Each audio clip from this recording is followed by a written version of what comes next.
Hallo und herzlich willkommen zu Tipps und Tricks rund um die optimale Nutzung digitaler Geräte.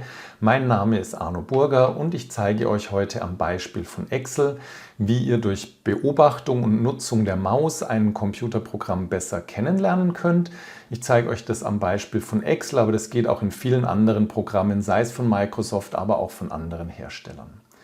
Im Prinzip habt ihr mit der Maus die Möglichkeit, etwas mit der linken Maustaste anzuklicken, einen Doppelklick mit der linken Maustaste zu machen, etwas mit der rechten Maustaste anzuklicken oder auch die linke Maustaste zu drücken, festzuhalten und zu ziehen oder die rechte Maustaste zu drücken, festzuhalten und zu ziehen.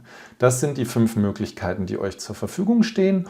Und je nachdem, wie der Mauszeiger aussieht, geht ein bisschen mehr oder ein bisschen weniger davon, aber ihr könnt das alles ausprobieren. Ich nehme mal als Beispiel, ich gehe mit dem Mauszeiger auf ein Symbol, halte dort kurz an, ich kriege einen Tipp und ich kann jetzt zum Beispiel mit dem Mauszeiger hier anklicken und damit eine Funktion ausführen. Mit dem weißen Mauskreuz kann ich eine Zelle aktivieren, mit dem schwarzen Pfeil nach unten kann ich eine Spalte markieren, auf der Trennlinie zwischen 2 Spalten kann ich durch linke Maustaste drücken, festhalten und ziehen die Spaltenbreite verändern oder durch einen Doppelklick mit der linken Maustaste kann ich die Spaltenbreite optimal einstellen.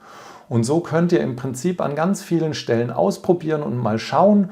Und wenn ich an einer Stelle meinen Mauszeiger bewege und plötzlich einen anderen Mauszeiger sehe, hier habt ihr gerade gesehen, war so ein doppelter weißer Pfeil, dann seht ihr auch hier kann ich etwas tun, linke Maustaste drücken, festhalten und ziehen.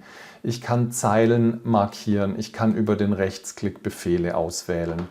Und auch diese Dinge funktionieren nicht nur in Excel, sondern sie funktionieren zum Beispiel auch in Outlook. Also wenn ich hier den Kalender etwas breiter haben will, um mehr Monate zu sehen, dann kann ich auch mit dem entsprechenden Mauszeiger und Ziehen und Loslassen entsprechende Bereiche verschieben. Also worum es geht, ist nicht jetzt bezogen auf Excel, sondern auf alle Programme durch Beobachtung des Mauszeigers und dann Ausprobieren von 5 Dingen. Linke Maustaste drücken, Doppelklick mit der linken Maustaste, rechte Maustaste drücken oder auch mit der linken Maustaste anklicken und ziehen, mit der rechten Maustaste anklicken und ziehen, zu sehen, was es dort für Möglichkeiten gibt und so das Computerprogramm besser kennenzulernen.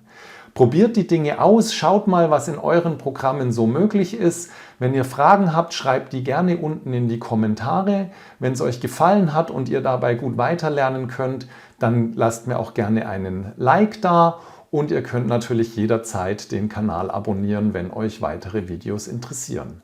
Das war's für heute. Ich wünsche euch noch viel Spaß. Euer Arno.